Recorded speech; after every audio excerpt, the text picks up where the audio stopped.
My channel Disham Shukla and you are watching scope education. तो आज के इस वीडियो को स्टार्ट करने से पहले आपके स्क्रीन में 3 स्क्रीनशॉट दिख रहे होंगे आपको इमेजेस। ये मेरे रिपोर्ट कार्ड है क्लास 9th का, क्लास 6th का और क्लास 7th का। मैथ्स के इसमें आपको नंबर दिखा रहा हूँ। सिर्फ मैं ही एक ऐसा शायद मेरा चैनल है और अलग पांडे सर का जो आपको अपने हमारे मार्क्स रिवील कर रहे हैं, क्योंकि बहुत सारे वीडियोस लोग ने बनाए हुए हैं मैथ में इतने परसेंट ले आओ इतने परसेंट, लेकिन बस वो बोल देते हैं मेरे भी इतने परसेंट आए थे, लेकिन उन्होंने कभी नहीं दिखाया अपने उसमें प्रूफ नहीं दिखाया कि हमारे इतने परसेंट थे। लेकिन मेरे देखो सब में 90+ है। मुझे क्लास 8 का रिपोर्ट कार्ड नहीं मिला, मैंने बहुत ढूंढा, तभी मैंने सोचा यही इन्हीं की इमेजेस आपको दिखाता हूँ। तो आज का ये वीडियो होने वाला है how to score 90+ in maths. तो सबसे पहले ये बता दूं, चाहे कोई जितना भी होशियार हो मैथ्स में, मैथ को आपको डेली सॉल्व करना पड़ेगा तभी आप कर पाओगे। तो सबसे पहले हम लोग टिप्स की बात करेंगे, जो मोस्ट 8 टिप्स हैं जो मैंने फॉलो की थी, मोस्ट इंपॉर्टेंट। फिर एक स्ट्रेटजी है वो बताऊंगा मैं आपको बिल्कुल लास्ट में। तो एक भी सेकंड अगर आपने स्किप किया तो आपको इससे प्रॉब्लम हो सकती है। और ये वीडियो लाइक या व्यूज़ के लिए नहीं, ये वीडियो आपके लिए है, जिससे कि आप लोग अपने मैथ्स में बेहतर कर सके, क्योंकि मैथ्स बहुत सारे लोगों का वीक सब्जेक्ट होता है। तो टिप नंबर 1 आती है। टिप नंबर 1 ये है कि तुमने देखा होगा यूट्यूब में पढ़ा हुआ सिर्फ एनसीईआरटी एनसीईआरटी एनसीईआरटी। सिर्फ एनसीईआरटी नहीं पढ़ रहा है, एनसीईआरटी के साथ साथ कोई दूसरी बुक भी लगानी है। अब दूसरी बुक पूरी नहीं लगानी है, एक बात सुनना पहले। जैसे आर डी शर्मा है, एनसीईआरटी तुमने पूरी लगा ली, ट्रिग्नोमेट्री, ठीक। अब आर डी शर्मा से कोई ऐसा क्वेश्चन है जो एनसीईआरटी में है ही नहीं उस तरीके का, वो क्वेश्चन तुम्हें लगाने। फॉर एग्जाम्पल एक आर डी शर्मा में क्वेश्चन है, साइन ए प्लस बी साइन ए माइनस बी 1/2 है, कॉस ए प्लस बी 1/2 है, और ए प्लस बी इज इक्वल और 90 डिग्री है, इक्वल टू और ग्रेटर देन 90 डिग्री। तो ए प्लस बी की वैल्यू निकालनी। इस तरीके के क्वेश्चन देखोगे अगर तुम एनसीईआरटी में नहीं है तो इस तरीके क्वेश्चन, जो क्वेश्चन तुम्हें एनसीईआरटी में ना मिले वो तुमको सॉल्व करने हैं दूसरी बुक से। जैसे आर डी शर्मा हो गई, आर एस अग्रवाल हो गई, इसमें से आप कोई भी सॉल्व कर सकते हैं, क्योंकि क्या है पूरा पेपर एनसीईआरटी से नहीं आता है। मान लें अगर हम लोग तो 70 to 80% अगर पेपर एनसीईआरटी से आता है तो 10 से 20% बाहर की जैसे बुक हो गई R D Sharma, R S Agarwal से आता है। अब कोई क्वेश्चन डिफिकल्ट क्वेश्चन है ऐसा तो यानी सारे ही आसान क्वेश्चन सीबीएसई दे देगा, एक दो तो डिफिकल्ट देगा ही। मान लो 2-2 नंबर के कोई कुछ 3 क्वेश्चन डिफिकल्ट है, तो हमारे यहाँ पे तुम नहीं कर पाए, तुमने ऐसे क्वेश्चन पढ़े नहीं तो तुम्हारे 6 नंबर चले गए। तो हमें पहले ये रखना है अपना माइंडसेट कि हमें 100 में 100 करके आना है। फिर उसके बाद हमारे जैसे भी है हम उसमें कोई दिक्कत नहीं होगी, क्योंकि अगर हमने अपना 100% दिया है। तो ये टिप भी बहुत इंपॉर्टेंट टिप है, बहुत से लोग इसे निगलेक्ट करते हैं। बहुत से यूट्यूब चैनल बोलते सिर्फ एनसीईआरटी पढ़ लो। सिर्फ एनसीईआरटी से कुछ नहीं होगा, हमें एक्स्ट्रा बुक लगानी ही पड़ेगी, क्योंकि अगर सिर्फ एनसीईआरटी से आता तो मैं भी सिर्फ यही बोलता एनसीईआरटी पढ़ लो। मैं दूसरों की तरफ इतने बेकार वीडियो नहीं बनाता हूँ। टिप नंबर 2 मैं बताना चाहता हूँ आपको। जो टिप नंबर 2 है वो ये कहती है कि try to solve as much important question as possible. अब ये इंपॉर्टेंट क्वेश्चन कैसे पता चलेगा कौन सा क्वेश्चन इंपॉर्टेंट है? तो जब आप सॉल्व कर रहे हो कोई भी मैथ्स की बुक, एनसीईआरटी हो गई, आर डी शर्मा हो गई, आर एस अग्रवाल हो गई, तो उसमें जो भी क्वेश्चन तुमको ना आए, मतलब पहली बारी में ना आए, या तुम्हें कोई यूट्यूब वीडियो देखना पड़े या तुम्हें अपने ट्यूशन टीचर से पूछना पड़े, तो उस क्वेश्चन में एक बार टिक लगा लो। फिर जब तुम अगली बार रिविजन करने के लिए बैठो तो तुम्हें सारे क्वेश्चन लगाने की जरूरत नहीं, सिर्फ वही क्वेश्चन लगाने जिनके सामने तुमने टिक लगाया है। ये तुम्हारे लिए इंपॉर्टेंट क्वेश्चन है। इसका मतलब ये नहीं है कि जो उसमें आ सकते हैं, इंपॉर्टेंट का मतलब ये नहीं होता जो एग्जाम में आ सकते हैं। इंपॉर्टेंट का मतलब ये जो तुमको समझ में नहीं आ रहा, तुम्हें पहले अपना डाउट क्लियर करना। जब तुम अपना डाउट क्लियर करोगे, भले ही वो एग्जाम में क्वेश्चन आए, चाहे वो कितना आसान क्वेश्चन है, तुम ही ना कर पा रहे हो, पूरी क्लास कर ले रही हो, लेकिन तुम्हें अपना देखना है, तुम्हें अपना समझ में आना चाहिए। अगर तुम सॉल्व कर लोगे, मान लो वैसा क्वेश्चन आया लेकिन उससे रिलेटेड कोई क्वेश्चन आ गया, अगर तुमने उसको नहीं पढ़ा होगा, तुमने उसको स्किप कर दिया, नहीं समझ में आया पहली दूसरी बार में, तुमने अपने सर से सीख लिया। जब कोई पढ़ा रहा होता है तुमको उतनी समय तो बिल्कुल अच्छे समझ में आता है, लेकिन अगर तुम खुद से उसको सॉल्व नहीं करोगे तो हम भूल जाते हैं हम लोग।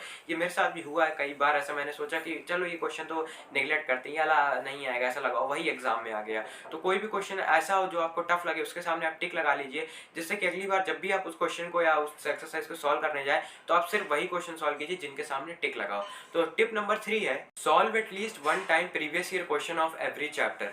ये इसलिए क्योंकि बहुत सारे प्रीवियस ईयर क्वेश्चन जो पिछले साल 10 साल में आए हैं, वो क्वेश्चन क्या करते हैं सीबीएसई बिल्कुल सेम टू सेम उठा करके रख देते हैं, मतलब बिल्कुल सेम। या तो आप एग्जाम्पल हो सकते हैं वो, या तो आपके क्वेश्चन एनसीईआरटी हो गए, तो सेम क्वेश्चन उठा के रख देते हो। तो इससे ये फायदा होता है जो भी बच्चा प्रीवियस ईयर क्वेश्चन सॉल्व कर लेता है तो उससे कई क्वेश्चन आते हैं, तो क्या होता है उसने एक बार सॉल्व कर लिया, उससे पता है कैसे करना है, तो उसके उसमें तो नंबर मतलब पूरे आएंगे ही आएंगे, क्योंकि वो पहले भी क्वेश्चन आ चुके हैं, 3-4 साल रिपीट हो चुके हैं, और उस बच्चे ने सॉल्व भी किए तो उसे पता है कैसे सॉल्व करने हैं। तो उसमें टाइम भी कम लगता है और जल्दी वो क्वेश्चन सॉल्व हो जाए, क्योंकि टाइम मैनेजमेंट में एक दिक्कत होती है मैथ के या साइंस जैसे एग्जाम में, क्योंकि थोड़े लेंदी एग्जाम होते हैं और हम लोग को लगता है कि थोड़ा हमें और टाइम मिलना चाहिए, क्योंकि बहुत से लोगों की स्पीड स्लो होती है, हर एक की स्पीड हाई नहीं होती, कोई भी जितनी जल्दी कर सके, कुछ की कैलकुलेशन स्लो होती है तो कुछ की स्पीड स्लो होती है। तो इसलिए प्रीवियस ईयर क्वेश्चन करने से स्पीड में भी आपका अंतर पड़ेगा, मतलब क्या थोड़ा जल्दी वो क्वेश्चन कर लेंगे अगर आपने वो पहले से क्वेश्चन लगाया हुआ है। तो हर एक चैप्टर का प्रीवियस ईयर क्वेश्चन करना जरूरी है। प्रीवियस ईयर क्वेश्चन कहाँ से मिलेंगे उसका वीडियो मैं बना चुका हूँ, मैंने मैंने कल एक बुक मंगाई थी अपने लिए, तो वो वाली वीडियो आप लोग देख सकते हैं, आपको डिस्क्रिप्शन में लिंक मिल जाएगी। तो चलिए देखते हैं अब टिप नंबर 4। तो टिप नंबर 4 है वो बेसिकली उन लोगों के लिए जिनका कोई भी ट्यूशन नहीं है, ना ही ऑनलाइन जैसे कोर्स आते हैं, उन्होंने कोई परचेज नहीं किया, वो सेल्फ स्टडी करना है। तो और भी लोग फॉलो कर सकते हैं, लेकिन बेसिकली मैंने सेल्फ स्टडी वालों के लिए टिप नंबर 4 रखी हुई है। तो इसमें क्या है कि आपके स्कूल में जो भी मैथ्स का चैप्टर पढ़ाया जाने वाला हो, जैसे इंट्रोडक्शन टू ट्रिग्नोमेट्री पढ़ाने वाली हूँ मैम या सर, तो आप लोग पहले से ही उसको एक बार पढ़ के जाएं। उस एक्सरसाइज को भले ही आप पूरा चैप्टर ना पढ़ के जाएं, लेकिन उस एक्सरसाइज को पढ़ के जाएं। जिससे क्या होगा, आपने अगर यूट्यूब से मान लो आपने पढ़ा, आपने पढ़ ली एक्सरसाइज पूरी, आपने क्वेश्चन सॉल्व कर लिया, आपने समझ ली, तो आपको जब स्कूल में पढ़ाया जाएगा, भले ही आपको कम समझ में आता है स्कूल में, लेकिन जब स्कूल में पढ़ाया जाएगा तो एक तरीके से आपका दूसरी बार वहां पर रिवीजन हो रहा होगा। तो आप साथ साथ मैम के क्वेश्चन या सर के साथ साथ क्वेश्चन लगा रहे होंगे, साथ ही साथ आपको पता होगा कि ये क्वेश्चन कैसे करना है, तो आपका 2 बार रिवीजन हो जाएगा। एक बार आपने क्वेश्चन सॉल्व किया, फिर आपने रिवीजन कर लिया, फिर उसके बाद आप उस चैप्टर को एक बार और भी सॉल्व करोगे। जब एग्जाम आते हैं तो हम लोग फिर से सॉल्व करते हैं इंपॉर्टेंट क्वेश्चन, तो आपका 2 से 3 बार एक बार एक्स्ट्रा आपका रिवीजन हो जाएगा, जो कि आपको काफी मदद करेगा याद करने में, क्वेश्चन को समझने में। आपके फॉर्मूले भी याद होते जाएंगे ज्यादा, क्योंकि जितना बार आप क्वेश्चन लगाओगे, जितनी बार आप फॉर्मूला लिखोगे, उतनी ही जल्दी आपको फॉर्मूला याद होंगे। तो अब चलते हैं टिप नंबर 5 की तरफ। तो टिप नंबर 5 ये है मेरी तरफ से कि एक सेपरेट नोटबुक या कोई भी पेज ले लो, जहाँ पे आप जैसे टेबल में, मैं टेबल चेयर में पढ़ता हूँ, तो मैंने अपने सामने एक पेज में सारे फॉर्मूले क्लास 10th मैथ्स के जितने भी चैप्टर आने सबके लिख लिए हैं। तो इससे ये फायदा होगा, अगर कोई जिसके टेबल चेयर में कोई पढ़ता है, उनके सामने दीवार है, वहाँ पे आप चिपका सकते हो, तो आपकी नज़र हर समय उस तरफ जाती रहेगी और आपको फॉर्मूला याद होते रहेंगे। नहीं तो अगर आप ऐसे नहीं पढ़ते हो, तो आप एक बिल्कुल पतली सी कॉपी ले लो, उसमें सारे फॉर्मूले लिख लो, और क्या करो, उन्हें डेली रिवाइज करो, या तो उन्हें अपने पास जब भी मैथ की कोई भी क्वेश्चन लगा रहे हो उनका अपने बगल में रखो, जिससे कि तुमको बार बार देखो, तुम उसको देखोगे जब तुम्हें नहीं याद आ रहा हो फॉर्मूला, या तुम्हें पता भी हो तब भी तुम्हें बार बार उस फॉर्मूले को देखना है। तुम बार बार देखोगे, फिर तुम उसे बार बार जब फॉर्मूले पे लिखोगे, तो इससे तुम्हें काफी हेल्प होगी और तुम्हें जल्दी वो फॉर्मूला याद होगा। और कुछ लोग ये करते हैं कि जब वो क्वेश्चन सॉल्व करते हैं, पहले शुरू के क्वेश्चन में से नोटबुक में हम लोगों ने लिख लिया फॉर्मूला, अगली बार से डायरेक्ट वैल्यू पुट कर देते हैं। ये गलती ना करें, क्योंकि क्या होता है, खूब सारे फॉर्मूले, हमारा जब एग्जाम होगा उस समय खूब सारे फॉर्मूले में याद करने होंगे, तो कहीं आप लोग कोई फॉर्मूला भूल ना जाए और फिर वो क्वेश्चन में प्रॉब्लम आए। प्लस माइनस का भी अगर इधर उधर गलती को हमने फॉर्मूला में प्लस की जगह माइनस भी लिख दिया, तो हमारा पूरा क्वेश्चन के नंबर जा सकते हैं। इस वजह से फॉर्मूला एक बहुत इंपॉर्टेंट चीज है मैथ्स में। कॉन्सेप्ट अगर आपको क्लियर भी है, लेकिन अगर आपको फॉर्मूला गलत आपने लगाया, तो वो क्वेश्चन आपका सॉल्व नहीं होगा। तो यही रिकमेंड करूंगा, एक सेपरेट नोटबुक बना लें अपने मैथ्स फॉर्मूला के लिए। तो टिप नंबर 6 ये है कि आपके लिए कंपलसरी है कि आपको मिनिमम डेली 1 घंटा मैथ्स करना ही है। अगर आपने किसी भी दिन, मान लो एक हफ्ता आप मैथ नहीं लगाऊंगा, अभी तो साइंस का एग्जाम चल रहा है, एसएसटी का चल रहा है, चाहे आधा घंटा लगाओ, लेकिन डेली मैथ्स लगानी है, तभी आप 90+ ला पाओगे। नहीं तो फिर भूल जाओ 90%, क्योंकि मैथ्स एक ऐसा सब्जेक्ट है जिसे रोज जब आप सॉल्व करोगे, रोज क्वेश्चन लगाओगे, तभी आप उसमें परफेक्ट बन पाओगे और तभी आप उसमें अच्छे नंबर स्कोर कर पाओगे। ऐसा नहीं कि आपने 10 दिन लगाई, 5 दिन लगाई, फिर 10 दिन लगाई, कुछ नहीं होगा। जितने मार्क्स आ रहे हैं उतने मार्क्स ही आएंगे। तो डेली लगाओ, जैसे तुमने देखा होगा मेरे टाइम टेबल वीडियो में, उसमें मैंने जितने भी डेली सब्जेक्ट थे, उसमें मैथ मैंने रोज रखा था। मैंने बताया था कि 1 से 2 घंटा, मिनिमम 1 घंटा तो मैथ्स लगाओ ही, क्योंकि देखो मैथ्स तो इंपॉर्टेंट सब्जेक्ट है, साथ में हमें और सब्जेक्ट को भी लेके चलना है, इसलिए मैंने मिनिमम 1 घंटा बोला। कम से कम 1 घंटा तो लगाई, क्योंकि सिर्फ अगर हम मैथ्स में 100/100 और हमारे बाकी सब्जेक्ट में कम हो जाए, तो हमारा परसेंटेज गिर जाएगा। हमें ये नहीं करना है, हमें इक्वल इंपॉर्टेंस सबको देनी है, लेकिन मैथ्स और साइंस को थोड़ा ज्यादा इंपॉर्टेंस देनी है, मेनली उनके लिए जो जेईई एस्पिरेंट है। हमारे लिए 10th इंपॉर्टेंट है, लेकिन 10th इतना इंपॉर्टेंट नहीं है जितना जेईई इंपॉर्टेंट है। तो इसीलिए मैं कहूंगा कि मैथ्स को डेली लगाएं, क्योंकि मैथ्स एक बहुत इंपॉर्टेंट सब्जेक्ट है और मैथ्स के क्वेश्चन आईआईटी जेईई में बहुत डिफिकल्ट आते हैं। बहुत ही कम लोग उन सारे क्वेश्चन को सॉल्व कर पाते हैं, क्योंकि आपको मैथ्स का भी लेवल आपको आसान लगता है, बहुत से लोगों को कॉन्सेप्ट क्लियर हो जाता है। कुछ लोग समझते हैं हमें मैथ्स में बहुत होशियार है, 11th-12th में आओगे तब समझ में आएगा।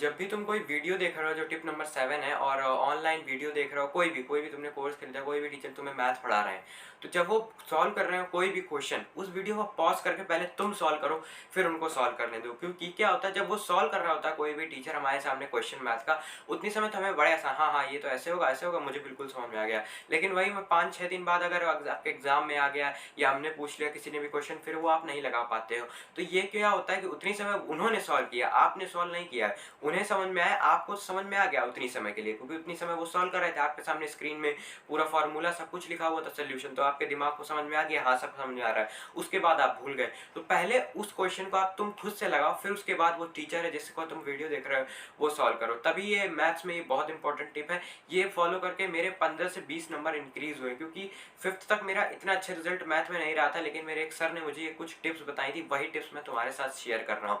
तो देखते हैं अपनी टिप नंबर 8। तो अभी आपको अगल बगल मेरे दो बॉक्सेस दिख रहे होंगे जिनमें लिखा हुआ है, एक में लिखा है साइंक्रोनस लर्निंग और दूसरे में लिखा है एसाइंक्रोनस लर्निंग। तो जो साइंक्रोनस लर्निंग है वो है यूट्यूब वीडियो हो गया, ऑनलाइन वीडियो, जैसे आप किसी ऑनलाइन सोर्स से पढ़ रहे हो उसी को हम लोग साइंक्रोनस लर्निंग बोलेंगे, और एसाइंक्रोनस जैसे आप ऑफलाइन सोर्स से पढ़ रहे हो, जैसे ट्यूशन हो गया। तो रिकमेंड यहाँ पर मैं ये करूँगा, जैसे तुम्हें अगर ट्यूशन में समझ में आ रहा है तो तुम यूट्यूब वीडियो मत देखो, जब तुम्हें ट्यूशन या स्कूल से समझ में ना आए कोई भी क्वेश्चन, तब तुम यूट्यूब वीडियो पे आओ किसी का। क्या होता है, फॉर एग्जाम्पल मेरे साथ 9th में हुआ, रियल नंबर वाला चैप्टर पहले मेरा ट्यूशन लगा था, अब मेरा ट्यूशन नहीं, मैं सेल्फ स्टडी करता हूँ।